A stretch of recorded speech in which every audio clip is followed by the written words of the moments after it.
Welcome to Distribution Talk with Jason Bader, the show where we dive into the stories, struggles, and solutions from business owners and thought leaders in the wholesale distribution market. Hey friends, Jason here. In this episode, I had the opportunity to speak with Bob Jordan, VP of Analytics at Modern Distribution Management, and Donnie Williamson, Analytics Manager at Modern Distribution Management. And as you can probably hear from their titles, we talked about all things analytics. And this stuff's kind of fascinating to me. I've always been really interested in data analysis and, how data can be, sliced and diced to help us really sell more products. I mean, that's ultimately what this gets down to, this is that sales enhancement tool, marketing enhancement tool. But I was, looking for someone who could provide some information about a market that one of my clients was interested in, and geographic market. And through various connections, I stumbled upon these guys. And I'm telling you, it's really why I invited them on the show, because I think, they're the best kept secret I know around distribution. And I know they're trying to change that. And I just kind of poke fun at them a little bit about it. But, these guys have something really interesting going on at MDM. And I just didn't know anything about it before. So, they're going to talk a lot about, where they gather data from, but really, how does, a data service like this, how do they get in and really help you clean up your records, figure out who your existing customers are, and what kind of wallet share you're getting? And they can do a lot of crazy stuff that you just didn't think was possible. And then on the flip side, taking a look at prospecting, if you want to go out and search out a new market, new geography, or product market for that matter, this is a company that can help you at least gather the data so that your sales teams are armed to the teeth when they go out and try to go hunting. So, fascinating conversation, and it's kind of surprising what can be done here. And it's really not only the big kids that get to play in this. A lot of small distributors have easy access to this. And and I'm just going to tell you full disclosure, it's not as expensive as you think. I was kind of shocked, that, yeah, smaller distributors can easily afford what these guys are offering. So anyway, with that, I really enjoyed the conversation with both of them, and I hope you do too. This episode is brought to you by Connected Peers, an online peer collaboration platform for distribution professionals. Let's face it, most managers don't have the opportunity to speak with their industry peers about common challenges in their departments. Sure, they might see each other at an annual conference, but that hardly provides any real relationship building or continuity. What if there was a forum to solve challenges with those in your same role? Well, now there is. The concept is simple. Purchasing managers meeting with purchasing managers, training managers meeting with training managers, marketing managers meeting with marketing managers. You get the idea. There are 10 unique role-based communities to choose from. These are monthly, facilitated meetings all via Zoom. Ask questions and receive feedback from people who understand the challenges of your position. Isn't it time that you quit going it alone? To learn more and find your peers, visit us at www.connectedpeers.com. Well, hey, gentlemen, welcome to Distribution Talk. Bob, Donnie, thanks for coming on. I really appreciate the time. Thanks for having us. Much appreciated. Yes, thank you very much. No, it's my pleasure. It's always kind of a fascinating subject. I am a self-professed data junkie, so I kind of dig on this stuff. But enough about me. Let's get a little background. How did you all get involved with the data analytics side and, MDM, and how did the whole thing come together? So I don't know, Donnie, you want to take it off or kick it off with us? Sure, yeah. I've been in distribution for roughly 20 years. Most of that has been in the electrical side. There, I started off like a lot of distribution people in the warehouse, packing and shipping, and really starting to learn what distributors do from the ground floor up. Sure. And then it took me about 5 years, and I found my way moving up to the front counter, and then eventually into the IT side of the business. Mm-hmm. And fortunately for me at that time, we were going through a lot of what we'll call the digitization of the distributorships. Yeah. And I got to get my feet wet in some of those digital projects like e-commerce and BI. So that's what really brought me into I'll call it the data world, and specifically in the distribution space. And so near my end of my career at my last job, I managed our corporate data and analytics team, where I really had a lot of responsibility for not only managing some of our internal analytics, but also incorporating some of the data that's out in the market. So hence how I've started to learn about market data and some of the things that I do today. So that's how I kind of, took the skills I learned from the distributorship and brought it over to MDM, which is about 2 years ago now, which, Bob and I work daily with distributors trying to help them figure out how to grow their business. Well, I think it's really important, and I appreciate you kind of came from the ground floor. I mean, a lot of us jumped into distribution, starting in the warehouse, pick, pack, and ship, and fingernails dirty, honest day's work. And I think that really actually helps quite a bit as you're moving into the organization and looking at what are the opportunities. And I can't imagine, that data analytics was on your mind that first few days, or at least first couple of years. I mean, just probably not.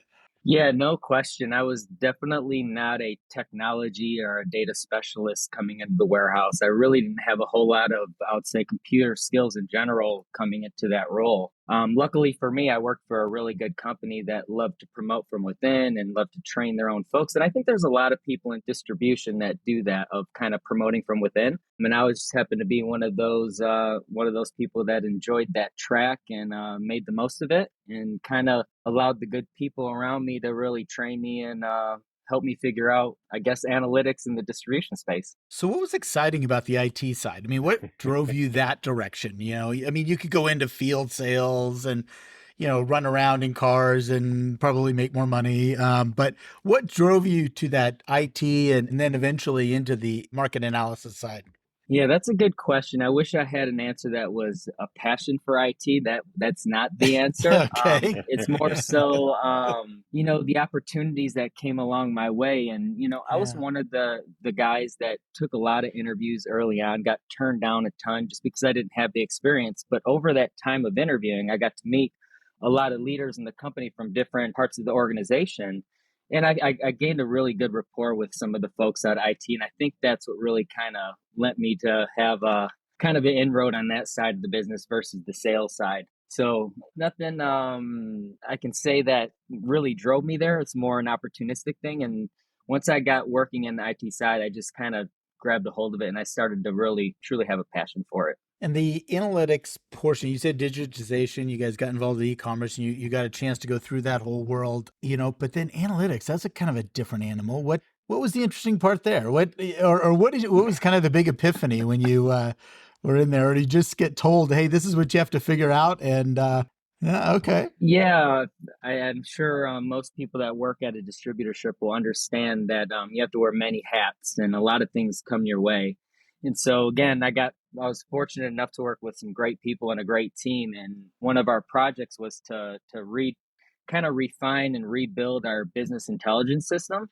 Okay. And so, as you know, that is very data centric. So that was really when I started getting into the heavy lifting of data outside of just export or Excel reports and things like that. Hmm. And that kind of Hmm. gave me the behind the scenes look of where is this data coming from and how are we using it and getting it sent to the front line, so to speak. And that's where for me it really got interesting, because you started seeing a lot of these puzzles come together. And then, for me, the puzzles, I think, are probably the most fascinating part. Gotcha. There you go. I mean, that's it. It's puzzle guy. All right. Okay. I was trying to figure out, I'm like, how'd you get here? Puzzle guy. I get it. I All right. will say too that Donnie is. We're very fortunate to have him on our team, but Yeah. Donnie's pretty unique in that he does love data, but he really understands the business, and Yeah. that's really nice having that combination, that skill Ab- set. Absolutely. No, I think it's invaluable. It really, from an integrity standpoint, when you're coming in and trying to approach people and talk about this, having that background actually really, it does help. It helps, you know, calm apprehension and fear. It's like, well, this guy actually went and got his fingernails dirty. I think I can talk to this guy. So, no, that's fair. Bob, give us your background. Tell me where'd you come from? So I come from the manufacturing side. So that's the path I took. For whatever reason, worked for a couple of the lighting companies. Started with Philips just after the acquisition of Westinghouse. And then I went to work for Osram, and then we acquired Sylvania. So 39 years in the industry. And Wow. I started by carrying, I'm the old guy in the room here, but started carrying a bag, sold for like 13 years, and then moved my way up in the headquarters and did price and policy, got into the marketing group and managed the buying groups, had a lot of different jobs. The lighting industry, I mean, man, you saw quite the change in that business. I mean, that was, I spent a little time around lighting distributors, and so I got to see some of that as well. But I mean, you were deep in it. Oh yeah. Yeah, I think LED was a big disruptor for the lighting business. For sure, for sure. Yeah, it was a CFL first. Everybody thought, oh, maybe we're going to go with, fluorescence and, oh, that's going to be the winner. And then all of a sudden LED comes on the scene. And it's like, well, I don't know about those little snow cones that you have, or those little, soft serve ice cream cones that for light bulbs. But yeah. Yeah, one other thing I was thinking in the back of my mind when Donnie was talking. So we have the distinct honor of being guest speakers at Texas A&M. They've got a great wholesale distribution class, and we love talking to their students. And that's one of the beauties of the industry we're in. You can do anything you want in wholesale distribution. You can be in sales, you can be in finance, you can really go wherever you want to go. I think what's really fascinating, and I do love that program. I think it's a very strong program. In fact, my brother's company, they recruit out of there pretty heavily. They spend an awful lot of time down there, and it's a heck of a program. In fact, my business partner came out of A&M. Okay. Yeah. Marshall, was one of the early guys. I mean, he was like the only guy I ever knew that got a degree in distribution, at the time. This is back, unfortunately, 35 years ago that both of us, kind of came out of school. But very good program. And, it's not pushing you toward a certain path. Years ago, I mean, I don't know if you all remember this, but years ago, A&M kind of pushed people towards, I want to say electronics was, that was kind of where people were going, with Texas Instruments and things like that, down there. I mean, that was kind of where people were going, or industrial distribution. But now I think it's really a wide gambit that comes out of that program. I think also that you mentioned it, but I think technology has really changed distribution for the most part. Mm-hmm. I remember I always went to the NAD meetings, and we had the keynote speaker was up on stage, and this is several years ago, and she said, I look out in this stage, this audience, and all I see is male, pale, and stale. but I think with technology. Hey man, I resemble that remark. Hold on a second. Hold on. But it's really refreshing to see there's a lot more youth and a lot more diversity, a lot more women in leadership positions and wholesale distribution. It's great to see. Absolutely. And a lot of that's been driven really by the technology. For sure. Yeah, I couldn't agree more. After we do those lectures, more times than not, I'll get questions from some of the students after on LinkedIn asking for some help on their technology projects. It's really cool to see, folks that young really trying to dig into real problems in distribution. And I think it's a really good thing for distribution in general that we have these younger folks really putting some critical thought into how to better the industry. It's rewarding as well to say, number one, they actually listened. They were awake during the lecture, but second is to be able to give that back, to give back and to really help further, and open people's eyes and do that type of thing. And a lot of that is what you all are doing today. I mean, really, opening people's eyes. That's really what attracted me when I learned about your service, which frankly is one of the best kept secrets in distribution, but we'll talk a little bit more about that. But yeah, I think that was kind of the fascinating thing is that, really that opening of eyes and what you all can do and what analytics in general can do to really make people's lives easier, but really open themselves up to opportunities. So with that little segue, let's dive in and talk a little bit about, what you all do. Give me the elevator pitch. So we've developed a proprietary model for distributors to use, manufacturers. We work with a lot of consultants, private equity companies. And what we've done basically is we've developed this top-down, bottom-up model. So from the top down, we've identified 14 major product groups that really service the electrical, power transmission, fluid power, HVAC, plumbing, all the major verticals. And through both private and public sources, we've figured out how much product is available in the US. We do model North America, but let's Mm-hmm. just talk about the US right now. And through surveys and a number of different ways, we've divided up that product amongst the various industries. Mm-hmm. So we know how much product is available, which industries that product is going into, and then we just do some simple math using the Bureau of Labor Statistics. We Mm-hmm. figure out how many people are in that given industry and do some math with the product demand, and it's really like a per head, dollar per head is our modeling. Okay. So the bottom up, we use Dun and Bradstreet is kind of our foundation. And it's a wonderful resource because any business in the U.S. Has to have a D&B number. Every new business is assigned a D&B. So you're looking at 19, 20 million records.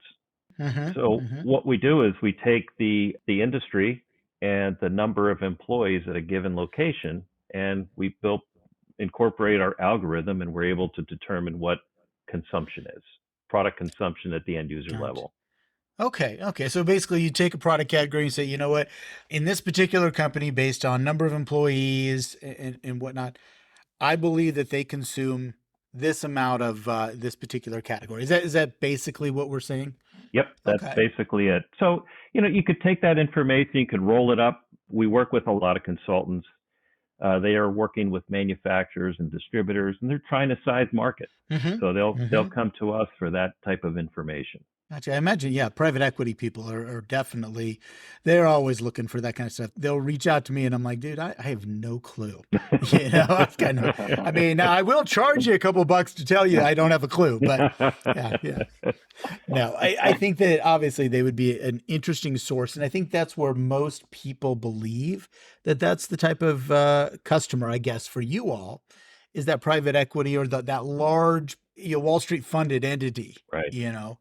But that's clearly not the case. I mean, you all, I mean, heck, both of you now, granted, Bob, you were with, large entities, and Donnie, I mean, both, but, it sounds to me like what you all can do really is relatable to any size organization.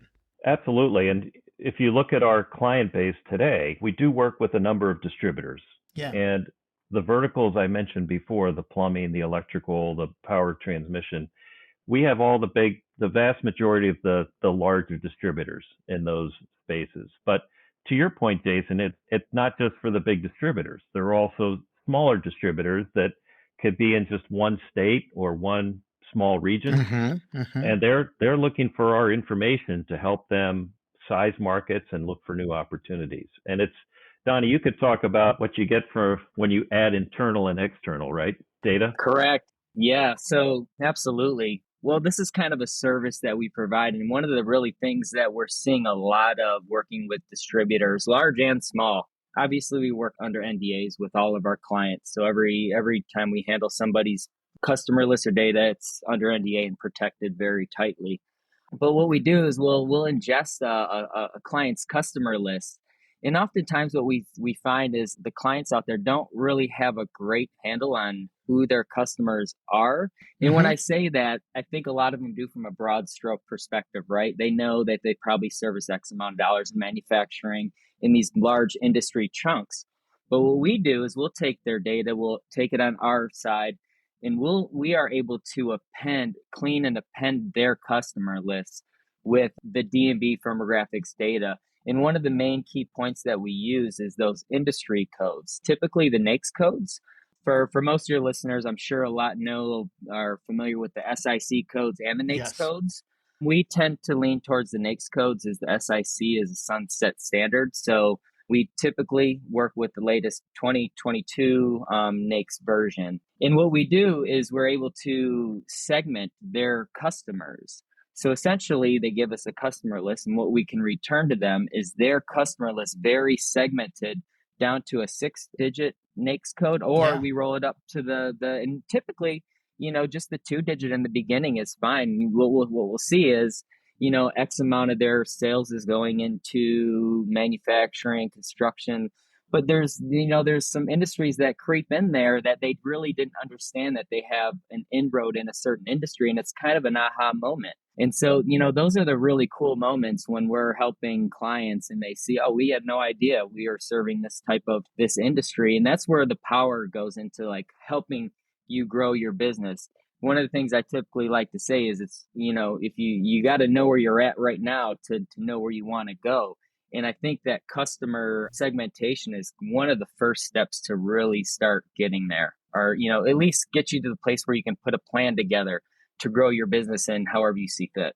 It's a little bit more than, you remember the old movie Need for Speed. We call it Need for Clean. Yeah, for sure. So really cleaning up those customer records.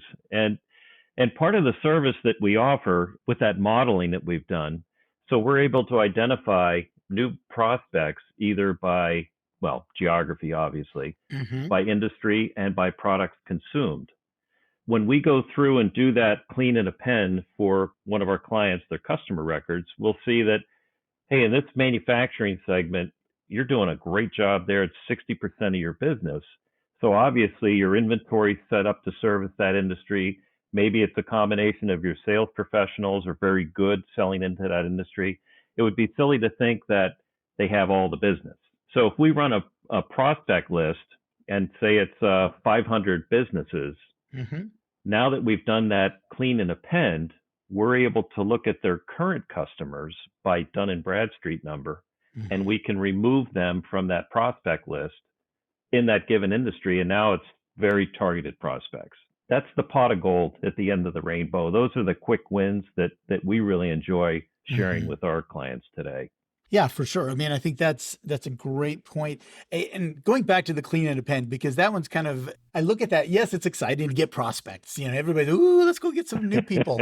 But no, I think it's really important to understand who you got now. And this is something that I find, we like to look at, yes, that might be a key customer today, but what do we really know about that key customer? And I think, honestly, going back and looking at records, everybody talks about having a CRM or some sort of, vehicle for knowing who's who. But let's be really honest about it. I think most of those records are inadequate. They're really pretty light on details, or they might be, out of somebody's memory bank. It's really, they're not as solid as they could be. And I think knowing what they know, maybe they've already set up and they've gone cursory on a few of these customers, and they've got some basic data. And I'm not going to say that people are too lazy about it. I think there's actually a little bit there, but really now if you add that firmographic data, from a D&B and from the different sources you all pull from, now you're looking at a more complete picture. And we're not relying, and I hate to pick, I don't hate to pick on field salespeople. I love to pick on field salespeople, but I'm not relying on them to maintain that relationship or to tell me what that person is about. I want to know a little bit more just in case they decide to change shirts and go work with somebody else. I don't want all of that information going with them. And so I think this is some of the interesting things about really shoring up your understanding of who your customers really are. Absolutely. And I think also for those distributors that go through this process in detail, and maybe they're looking to expand their footprint, they're looking to make some acquisitions, using that same approach that we have, it's a great way to start targeting markets and then figuring out who's selling in that market and who's the best to buy, for lack of a better term. No question. And one other thing I think is, some may say an ancillary benefit of having that clean database, but I think it's a critical benefit of having that database is, I think we talked before the call a little bit about all the mergers and acquisitions that we're seeing in the industry. Having your data set clean by, your customers, who they are, you have all the right information about them. One thing that gets overlooked when doing a merger and acquisition is you have to blend all that data together. And so if you can imagine, if you have two dirty data sets trying to blend together, it's quite a headache. So I think if you're a distributor and are probably going to head into that M&A or looking to head into that M&A, that would be a really good secondary benefit to have that. And it would ease some of that friction of trying to blend those data sets together if you are going to blend them together and put them in a new system or however you plan to do it. But I'd hate to leave out that having that clean customer record, and we can extend that to your product side as well. Having that data shored up in your system and trustable will definitely go long ways beyond, your business development initiatives, I'll call it. No, it's a great point. No, absolutely. I can see that because really one of the most difficult things, it's not as difficult to come up with the price if you're going to buy a company or sell a company. That's not as difficult. It's, oh my God, I've got to integrate these guys. Mm. That's the moment like, oh, is this really worth it? Or do I really want to do this? But one of the things, if I could, I want to jump back to, I think it is still in the clean and append process, and please correct me if I'm wrong, but looking at an existing customer, coming up with what their consumption is, what we believe their consumption is compared to your sales into that. I mean, you can really now start to get a picture of, well, do I have all their business or do I think I have all their business? And I think those are aha moments. I really believe that. You're talking share a wallet now. Yeah, exactly. And the old sales guy in me always says it's a lot easier to get more business out of a current customer Sure. than it is to go after a new customer. Yeah. I think it's important to have a combination of the two, but yeah, you gotta squeeze that fruit to get as much juice as you can out of that current customer, for sure. Now, how granular can you get here? I mean, and I know I don't want you all to spill the secret sauce out there, but I mean, how granular are we talking? Are we talking down to a county, or are we talking down to a city, a zip code? I mean, how granular can we get here if we really want to look at particular customers? Yeah, we can go all the way down to the street level. As mentioned previously, our data set's built on D&B. So those are individual company records. So Yeah. we aggregate up our data in a lot of different ways. Again, depending on, how our clients want to do it and what they're trying to do. And I'll just real quick sidebar. I typically look at our data set as a Swiss Army knife tool, right? Mm-hmm. And it's not just linear in how it can be used. We do a lot of solutioning and, bouncing around ideas with their clients, really trying to understand what they're trying to accomplish, and giving those parameters, then we can figure out how to employ the data to help do that. So I had to get that out there. So Data Donnie talking right now. Yeah, I tend to be living in the details. I can go in sidebars real quick. But to go back to your further question, we roll up our data, zip code, MSA, county, state. We create custom regions for our clients. So if they have a custom territory that is differing from the county, so maybe a account manager has a county and half of another county, we can set that up in our system so it's a true territory read for them. So it really is dependent on what you're looking to do. Well, full disclosure here, how I came across you guys is, a client came to me and said, hey, I want to know how to value a sales territory. And, they were looking to, kind of expand their geography a little bit, move into a territory, and they were looking at a few candidates and trying to come up with compensation. So really, what's out there? How much can I pay this person and probably get a return on investment? These are all the questions that were, going through this client's mind. And, through a roundabout way, through different people, I was directed to you all. And this is what got me really excited, about this is like, oh my goodness, I just wanted a simple question to answer. And then it was like, wow, holy smokes, you guys have a lot of other things going. There's a lot of things we can do with this kind of information. And really, I feel, foolish that I didn't really know that this existed, that this much existed. I'll put it that way. So we're trying to rectify that right now with the masses here. I want others to know about this stuff. I mean, I think it's because I look at the potential of these businesses that, they've gone so well on the way they're going to market and some of the traditional paths. But I truly believe that this kind of information can be an accelerator. And this is what gets me excited about working with my clients and really introducing them to you all in this type of methodology. Yeah, we do a live event pretty much every year. We didn't during the pandemic, and we call it Shift. It's in Colorado. Yeah. And one of the things that we talk about quite a bit is sales transformation. Mm-hmm. And I'm sure you're working with a lot of clients on this very concept, how Oh, yeah. the role of the outside salesperson is changing a little bit, as It is is. the role of the inside sales. And we talk a lot about that at TIFF. We've got industry experts in there and so forth. But kind of going down that pathway, the inside salespeople are looking for new prospects to funnel their activities. And that's just the perfect marriage for us, providing those prospects. It is interesting, Bob. I hear this more often than not.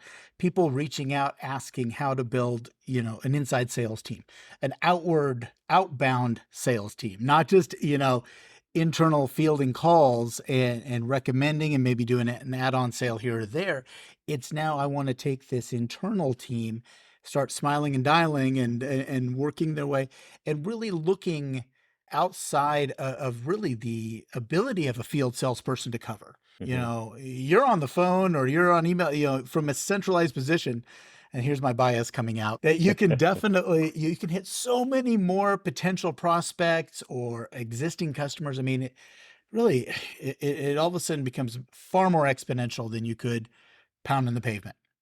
Yep. And I think there is definitely a transition occurring, with what do we expect of our inside versus outside sales team. So, and remind me again, that's in September, right? In Denver, is that? September. Yep. Yeah, September, and we'll link that in the show notes. I mean, I want to make sure people know that that's available, that they can get to and whatnot. So, yeah, it's good. A great thought leadership event. Yeah, absolutely. So going back, the clean and append, it sounds like, this is really kind of your first stage. You really think that this is kind of where we start, is doing the clean and append and then getting to prospect. I mean, I came in and through the other way. I was like, oh, they want prospects. They want to know what this market looks like. But in conversations with you all, it really sounds like the cleaning up of your existing database is kind of the first step. Is that correct? Yeah, really segmenting your business. That's an important step.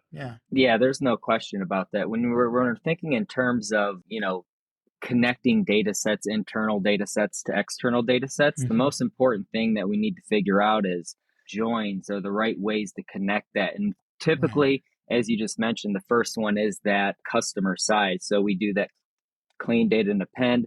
We have the D&B number, and now we know the industries that they operate in.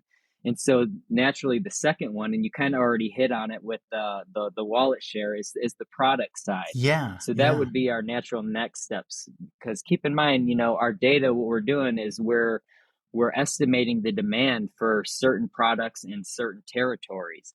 So we got to have that alignment on products. So now we're able to see the product demand side, right? Now that we're talking about the actual projections and the estimates. And so what we have to do is make sure that we're talking apples to apples, is that when you say wiring devices, all the products that you consider wiring devices are all the same products we consider wiring devices. Right. And that's I would say that's probably one of the more time-consuming parts of our process of onboarding. But we've really done a good job over the past couple of years of kind of speeding that up a little bit. And it's a really important aspect of doing this whole, I'll call it market estimations and kind of taking your internal data and putting some context around it. It's great to see what you're doing inside, but there's a bigger picture out there that you kind of need to see. And I always say, you might think you're doing great growing 5%, in this certain segment, but what if that segment's growing at 8 to 10%? You're really retracting. And, having that market data around your internal really gives you that kind of the power to make those types of decisions and, act upon them. So now that you've done that original, that clean and append, and you're kind of now starting to compare products and really cleaned up your existing database, let's switch gears here and talk more about the prospecting side, because I think that's obviously where I was, coming in and looking for guidance here. But what are some success stories? Help me out. Tell me who's taken some of these prospects and done something, or maybe opened a market, or where have you gone with this? We have a lot of success stories in the 30 plus years that this model's been in existence. And Tom Gale, who owns MDM, kind of adding up the numbers over the years, we figure that we've identified 500 million in new business for distribution. But, Donnie and I work every day trying to get the quick wins with our clients. Yeah. To get them to pay for the subscriptions and so forth. But I would say that we've had some really good successes in the last last year, especially, where we go through this clean and append, Hmm. identify the strong segments, and then go further into that, deeper into that segment and find new clients. And some of these, in some cases, our distributors were not aware of these other companies. So we've been told that, hey, we've had some really good wins with a lot of your prospects.